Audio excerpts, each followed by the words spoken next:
आप देख रहे हैं ट्राइबल एक्सप्रेस न्यूज। बालाघाट एवं मंडला जिले के अंतर्गत आने वाले कान्हा टाइगर रिजर्व के सुखार रेंज में करीब 45 वर्षों से विलुप्त जंगली भैंसा अब एक बार फिर लौटने जा रहा है।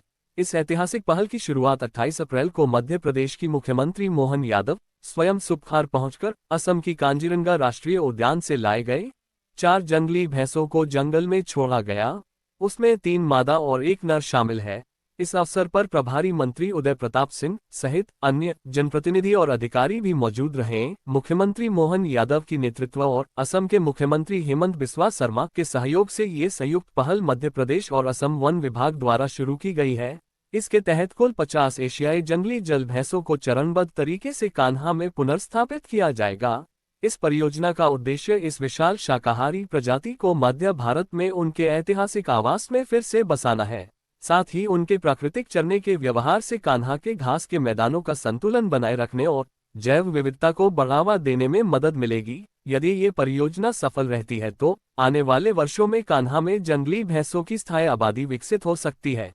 ये पहल न केवल एक विलुप्त प्रजाति के पुनर्जीवन की दिशा में बड़ा कदम है, बल्कि पूरे परिस्थिति तंत्र को मजबूत करने में भी अहम भूमिका निभाएगी। मुख्यमंत्री का ये दौरा और यह पहल प्रदेश में वन्य संरक्षण के नए अध्याय की शुरुआत के रूप में देखी जा रही है। ट्राइबल एक्सप्रेस न्यूज के लिए संवाददाता दल सिंह धुर्वे की रिपोर्ट। सुरक्षा और मॉनिटरिंग के लिए किस तरह की तकनीक अपनाई जाएगी? अब देखिए, आप वहाँ पर एक बहुत बड़ा सा वॉच टावर भी बना है। वहाँ से हम हमेशा यहाँ पे सीसीटीवी कैमरा रहेगा, इनकी पूरी वॉच रहेगी। इनकी दिनचर्या के ऊपर हम ध्यान रखेंगे, कितना खा रहे हैं, क्या कर रहे हैं, कहाँ घूम रहे हैं, किस जगह पे ज्यादा बैठ रहे हैं, कितना देर वैल्यूइंग कर रहे हैं, कितना पानी पिया है, इस सब की मॉनिटरिंग रहेगी, क्योंकि ये एकदम नया काम है और अभी ये रहेंगे। और इसके बाद जब हम देख लेंगे कि ये अब सफल हो गए और इनको कौन सा घास पसंद है, इनको भिन्न भिन्न घास दिए जाएंगे, तो उनको जो पसंद आएगा उसके हिसाब से फिर आगे हमारा काम चलेगा। कितने किलोमीटर से इनको लाए, कितनी ये करीबन 2100 किलोमीटर से चल के आए हैं। रात भर चले हैं, दिन भर चले हैं, क्योंकि अगर हम गाड़ी रोकते, सिर्फ गाड़ी रुकती थी इनको खाना देने के लिए, पानी पिलाने के लिए, और उतनी ही देर में फिर इनको लेना है। नहीं तो क्या है कि अगर हवा रुक जाएगी, उसके आर्द्रता कम हो जाएगी, अंदर उसके कितना परसेंटेज ह्यूमिडिटी है वो सब चेक करते आए, पानी पिलाते आए, तो उतना ही देर रुके जितने में कि उनको खाना पीना हो जाए। इसमें पूरा का पूरा ध्यान केवल इनको ही दिया गया है और हमारी टीम ने 2-2 दिन नहाया नहीं, वो वैसे ही रहे और रात को जहाँ पर आए तब जाकर इन्होंने सांस ली है। सबसे बड़ी बात यह है कि ये इतने खुशकिस्मत और इतने अच्छे एनिमल्स हैं, इनके ऊपर कुछ कृपा है भगवान। जब चले तब बारिश हुई, बिहार पहुंचे तब बारिश हुई, वेस्ट बंगाल पहुंचे तब बारिश हुई, और यूपी पहुंचे तब बारिश हुई, हमारे रीवा पहुंचे तब बारिश, और कान्हा आए तब बारिश हुई। तो ये खुश नसीबी लेकर आए हैं हमारे लिए। मैडम बताएं कि 1979 लास्ट टाइम इनको देखा गया था, उसके बाद वो 1979 में एक अलग सा गया था, उसकी रिपोर्टिंग है, परंतु ये करीबन 150 साल से पूरे समृद्ध तरीके से कहीं भी नहीं रहे, आते जाते रहे छत्तीसगढ़ से इधर उधर। तो ये ऐतिहासिक क्षण आप मान लीजिए कि 150 साल पुरानी बात को हम लोग वापस से स्थापित कर रहे हैं। तो ये बालाघाट के लिए, मध्य प्रदेश के लिए, और ये सारा काम संभव इसलिए हुआ है क्योंकि हमारे सीएम साहब ने असम के सीएम साहब से पूरा समन्वय और उनसे आग्रह किया और बनाया, और मोदी जी का आशीर्वाद रहा तो ये संभव हो पाया। तो अभी मैडम वहाँ से भी कोई विशेषज्ञ आएंगे इनकी देखरेख के लिए? इसके साथ वहाँ से 2 विशेषज्ञ आए हैं जो इनकी कीपर्स कहलाते हैं, जो इनको खाना कैसे देना है, क्या करना है, इनकी क्या हालत है, कि अगर बैठे हैं, लेट गए हैं, ये अगर इसका क्या मतलब है, तो वो समझाने के लिए साथ में रहे हैं। और उनका डॉक्टर जो था वो इनको एक दिन पूरा किशनगंज तक छोड़ के गया है। और एक अभी आपने देखा यहाँ पे उनके डीएफओ साहब भी इस रिलीज कार्यक्रम के लिए, असम काजीरंगा के जो डीएफओ साहब है वो भी आए हैं, और उन्होंने शुभकामनाएं भेजी है, गमछा भेजा है, और यहाँ पर सब जो है ये आपको सीएम सर ने बताया ही है कितना अच्छा प्रतीक है ये यूनिटी का। मैडम सवाल ये था कि व्हाइट बफेलो की वापसी कितना ऐतिहासिक मध्य प्रदेश के लिए आज का ऐतिहासिक दिन है। 150 साल बाद मध्य प्रदेश की धरती पर कान्हा टाइगर अभयारण्य में एक बार फिर जंगली भैंसा, मैं मान के चलता हूं कि ये हमारे पर्यावरण के लिए, परिस्थिति तंत्र के लिए अद्भुत अवसर है। हमारी अपनी धरती पर हमारे गए मेहमान का आगमन का शुभागमन है। मेरी अपनी ओर से बहुत बधाई। और जैसा कि मुझे बताया गया है कि इनके आने से हमारे ये पूरे इकोसिस्टम में बड़ी मदद रहेगी। हमारे घास के मैदानों पर बड़ी घास को इनके माध्यम से, जो इनके बीच की एक कड़ी जो मिस थी, जिसके कारण से हमको अपने कई प्रकार के चुनौतियों के वातावरण से निकलना पड़ता था, लेकिन सच में ये अद्भुत मौका है। ऐसे ही अवसरों से हमारा न केवल जंगल समृद्ध होता है, बल्कि यशस्वी प्रधानमंत्री के नेतृत्व में हमारा एक एक करके वो सारे वन्य प्राणी जो विलुप्त प्राय या कई साल पहले यहाँ से चले गए, अब मध्य प्रदेश के जंगल में सारे वो जानवर आ रहे हैं, जिनके लिए सदैव हमारी जंगल की शोभा भी बढ़ेगी, वन्य प्राणियों की दृष्टि से भी ये आकर्षण का स्थान बनेगा, स्थानीय स्तर पर टूरिज्म की दृष्टि से भी बहुत ये अनुकूलता बनेगी और असम के साथ एक नया रिश्ता हमारा बना है। मैं असम के मुख्यमंत्री हेमंत बिस्वा शर्मा जी को धन्यवाद दूंगा। पिछले से हमने विजिट की थी और जंगली भैंसा और गेंडा लाने की बात की थी, और ये उस कड़ी का पहला चरण हमारा आज प्रारंभ हुआ। लगभग 4 जंगली भैंसा हमारे पास आए, जिसमें 3 फीमेल 1 मेल है, और ये अच्छी बात है कि ये अभी किशोरावस्था से आगे बढ़ रहे हैं। ऐसे समय में इनकी लाइफ भी अच्छी रहेगी, स्वस्थ भी है, मस्त भी है, माँ कामाख्या का आशीर्वाद भी है। इसी प्रकार से हमारे राज्य के अंदर आज की स्थिति में देश का चीता स्टेट हमारा अपना बना हुआ है, लेपर्ड है, भेड़िए, जंगली भेड़िए, हमारे मगरमच्छ से लेके घड़ियाल तक, और गिद्ध स्टेट हमारा बना है। ऐसे में सब प्रकार के प्राणियों से समृद्ध मध्य प्रदेश का जो अतीत का गौरवशाली पक्ष रहा है वो पुनः समृद्ध हो रहा है, और एक एक करके वो सब चीजें जो कई 100 साल पहले तक थी, लेकिन ये सपना देखते थे, आज वो साकार होते दिखाई दे रहा है। हमारे और आपके साथ, हम इस पीढ़ी के साथ जो छोड़ के जाएंगे, वो आने वाले समय ये और आगे बढ़े, इस दिशा में लगातार काम कर रहे हैं।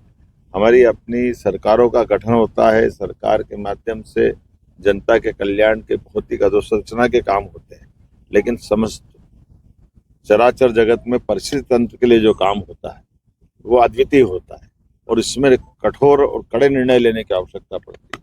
मुझे इस बात की प्रसन्नता है, माननीय प्रधानमंत्री श्रीमान नरेंद्र मोदी जी के आशीर्वाद से 2022 में पूरे समूचे एशिया महाद्वीप से जो चीते गायब हो गए थे, न केवल उनका सफलतापूर्वक पुनर्वासाहट हुई है, बल्कि हमारे 2 तो चीता के अभयारण्य आज गांधी सागर और श्योपुर पूनो में प्रारंभ हुआ, तीसरा भी हमारा सागर के पास नौरोदेही बनकर तैयार है। ऐसे में एक एक करके वो सारे वन्य प्राणियों के लिए हम काम कर रहे हैं, जिनकी आज हमारे सबके लिए उस भविष्य की दृष्टि से ये धरोहर के रूप में रहे। मेरी अपनी ओर से इस अवसर पर माननीय सांसद हमारी भारती पारदी जी, हमारे भगत सिंह नेताम जी, हम सब ने मिलकर आज आनंद के साथ इस अवसर के साक्षी बनने का सौभाग्य पाया है। मैं मध्य प्रदेश के लोगों को बधाई देना चाहूँगा। बीते दिन हमने नारी सशक्तिकरण का एक बड़ा निर्णय करते हुए विधानसभा का विशेष सत्र मनाया, और आज ये हमने अपने जंगल की खूबसूरती बढ़ाने के लिए जंगल के नए मेहमान का स्वागत किया है। कान्हा की धरती पर सच में हमारा जंगल का एक नया इतिहास आज से प्रारंभ हो रहा है। मेरी अपनी ओर से बधाई। सुरक्षा और मॉनिटरिंग के लिए किस तरह की तकनीक अपनाई जाएगी? अब देखिए, आप वहाँ पर एक बहुत बड़ा सा वॉच टावर भी बना है, वहाँ से हम हमेशा यहाँ पे सीसीटीवी कैमरा रहेगा, इनकी पूरी वॉच रहेगी, इनकी दिनचर्या के ऊपर हम ध्यान रखेंगे, कितना खा रहे हैं, क्या कर रहे हैं, कहाँ घूम रहे हैं, किस जगह पे ज्यादा बैठ रहे हैं, कितना देर वैल्यूइंग कर रहे हैं, कितना पानी पिया है, इस सब की मॉनिटरिंग रहेगी, क्योंकि ये एकदम नया काम है। और अभी ये रहेंगे, और इसके बाद जब हम देख लेंगे कि ये अब सफल हो गए और इनको कौन सा घास पसंद है, इनको भिन्न भिन्न घास दिए जाएंगे, तो उनको जो पसंद आएगा उसके हिसाब से फिर आगे हमारा काम चलेगा। कितने किलोमीटर से इनको लाए, कितनी ये करीबन 2100 किलोमीटर से चल के आए हैं, रात भर चले हैं, दिन भर चले हैं, क्योंकि अगर हम गाड़ी रोकते, सिर्फ गाड़ी रुकती थी इनको खाना देने के लिए, पानी पिलाने के लिए, और उतनी ही देर में फिर इनको लेना है। नहीं तो क्या है कि अगर हवा रुक जाएगी, उसके आर्द्रता कम हो जाएगी, अंदर उसके कितना परसेंटेज ह्यूमिडिटी है वो सब चेक करते आए, पानी पिलाते आए, तो उतना ही देर रुके जितने में कि उनको खाना पीना हो जाए। इसमें पूरा का पूरा ध्यान केवल इनको ही दिया गया है, और हमारी टीम ने 2-2 दिन नहाया नहीं, वो वैसे ही रहे, और रात को जहाँ पर आए तब जाकर इन्होंने सांस ली है। सबसे बड़ी बात यह है कि ये इतने खुशकिस्मत और इतने अच्छे एनिमल्स हैं, इनके ऊपर कुछ कृपा है भगवान। जब चले तब बारिश हुई, बिहार पहुंचे तब बारिश हुई, वेस्ट बंगाल पहुंचे तब बारिश हुई, और यूपी पहुंचे तब बारिश हुई, हमारे रीवा पहुंचे तब बारिश हुई, और कान्हा आए तब बारिश हुई। मैडम तो बताएं, ये खुश नसीबी लेकर आए हैं हमारे लिए। मैडम बताएं कि 1979 लास्ट टाइम तो देखा गया था, उसके बाद वो अब ऐसा- ये पल 1979 कैसा में महसूस कर रहे हैं? 1979 में एक अलग सा गया था, उसकी रिपोर्टिंग है, परंतु ये करीबन 150 साल से पूरे समृद्ध तरीके से कहीं भी नहीं रहे, आते जाते रहे छत्तीसगढ़ से इधर उधर। तो ये ऐतिहासिक क्षण आप मान लीजिए कि 150 साल पुरानी बात को हम लोग वापस से स्थापित कर रहे हैं। तो ये बालाघाट के लिए, मध्य प्रदेश के लिए, और ये सारा काम संभव इसलिए हुआ है क्योंकि हमारे सीएम साहब ने असम के सीएम साहब से पूरा समन्वय और उनसे आग्रह किया और बनाया, और मोदी जी का आशीर्वाद रहा, तो ये संभव हो पाया। तो अभी मैडम वहाँ से भी कोई विशेषज्ञ आएंगे इनकी देखरेख के लिए? इसके साथ वहां से 2 विशेषज्ञ आए हैं जो इनकी कीपर्स कहलाते हैं, जो इनको खाना कैसे देना है, क्या करना है, इनकी क्या हालत है, कि अगर बैठे हैं, लेट गए हैं, ये अगर इसका क्या मतलब है, तो वो समझाने के लिए साथ में रहे हैं। और उनका डॉक्टर जो था वो इनको एक दिन पूरा किशनगंज तक छोड़ के गया है। और एक अभी आपने देखा यहाँ पे उनके डीएफओ साहब भी इस रिलीज कार्यक्रम के लिए, असम काजीरंगा के जो डीएफओ साहब है वो भी आए हैं, मैडम और उन्होंने शुभकामनाएं भेजी हैं, गमछा भेजा है, और यहाँ पर सब जो है ये आपको सीएम सर ने बताया ही है कितना अच्छा प्रतीक है ये यूनिटी का। मैडम सवाल ये था कि व्हाइट बफेलो की वापसी कितना ऐतिहासिक देखते हैं इस पल को? मध्य प्रदेश के लिए आज का ऐतिहासिक दिन है। 150 साल बाद मध्य प्रदेश की धरती पर कान्हा टाइगर अभयारण्य में एक बार फिर जंगली भैंसा, मैं मान के चलता हूं कि ये हमारे पर्यावरण के लिए, परिस्थिति तंत्र के लिए अद्भुत अवसर है। हमारी अपनी धरती पर हमारे गए मेहमान का आगमन का शुभागमन है। मेरी अपनी ओर से बहुत बधाई। और जैसा कि मुझे बताया गया है कि इनके आने से हमारे ये पूरे इकोसिस्टम में बड़ी मदद रहेगी। हमारे घास के मैदानों पर बड़ी घास को इनके माध्यम से, जो इनके बीच की एक कड़ी जो मिस थी, जिसके कारण से हमको अपने कई प्रकार के चुनौतियों के वातावरण से निकलना पड़ता था, लेकिन सच में ये अद्भुत मौका है। ऐसे ही अवसरों से हमारा न केवल जंगल समृद्ध होता है, बल्कि यशस्वी प्रधानमंत्री के नेतृत्व में हमारा एक एक करके वो सारे वन्य प्राणी जो विलुप्त प्राय या कई साल पहले यहाँ से चले गए, अब मध्य प्रदेश के जंगल में सारे वो जानवर आ रहे हैं, जिनके लिए सदैव हमारे जंगल की शोभा भी बढ़ेगी। वन्य प्राणियों की दृष्टि से भी ये आकर्षण का स्थान बनेगा। स्थानीय स्तर पर टूरिज्म की दृष्टि से भी बहुत ये अनुकूलता बनेगी। और असम के साथ एक नया रिश्ता हमारा बना है। मैं असम के मुख्यमंत्री हेमंत बिस्वा शर्मा जी को धन्यवाद दूंगा। पिछले से हमने विजिट की थी और जंगली भैंसा और गेंडा लाने की बात की थी, और ये उस कड़ी का पहला चरण हमारा आज प्रारंभ हुआ। लगभग 4 जंगली भैंसा हमारे पास आए, जिसमें 3 फीमेल 1 मेल है। और ये अच्छी बात है कि ये अभी किशोरावस्था से आगे बढ़ रहे हैं। ऐसे समय में इनकी लाइफ भी अच्छी रहेगी, स्वस्थ भी है, मस्त भी है, माँ कामाख्या का आशीर्वाद भी है। इसी प्रकार से हमारे राज्य के अंदर आज की स्थिति में देश का चीता स्टेट हमारा अपना बना हुआ है, लेपर्ड है, भेड़िए, जंगली भेड़िए, हमारे मगरमच्छ से लेके घड़ियाल तक, और गिद्ध स्टेट हमारा बना है। ऐसे में सब प्रकार के प्राणियों से समृद्ध मध्य प्रदेश का जो अतीत का गौरवशाली पक्ष रहा है वो पुनः समृद्ध हो रहा है। और एक एक करके वो सब चीजें जो कई 100 साल पहले तक थी, लेकिन ये सपना देखते थे, आज वो साकार होते दिखाई दे रहा है।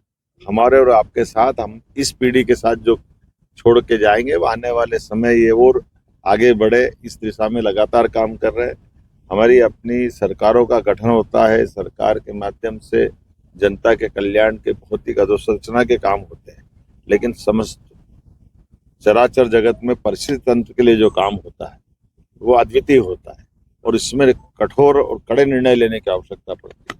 मुझे इस बात की प्रसन्नता है, माननीय प्रधानमंत्री श्रीमान नरेंद्र मोदी जी के आशीर्वाद से 2022 में पूरे समूचे एशिया महाद्वीप से जो चीते गायब हो गए थे, न केवल उनका सफलतापूर्वक पुनर्वासाहट हुई है, बल्कि हमारे 2 तो चीता के अभयारण्य आज गांधी सागर और श्योपुर कूनो में प्रारंभ हुआ, तीसरा भी हमारा सागर के पास नौरोदेही बनकर तैयार है। ऐसे में एक एक करके वो सारे वन्य प्राणियों के लिए हम काम कर रहे हैं, जिनकी आज हमारे सबके लिए उस भविष्य की दृष्टि से ये धरोहर के रूप में रहे। मेरी अपनी ओर से इस अवसर पर माननीय सांसद हमारी भारती पारदी जी, हमारे भगत सिंह नेताम जी, हम सब ने मिलकर आज आनंद के साथ इस अवसर के साक्षी बनने का सौभाग्य पाया है। मैं मध्य प्रदेश के लोगों को बधाई देना चाहूँगा।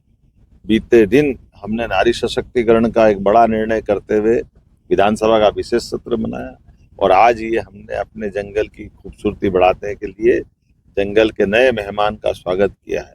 कान्हा की धरती पर सच में हमारा जंगल का एक नया इतिहास आज से प्रारंभ हो रहा है। मेरी अपनी ओर से बधाई।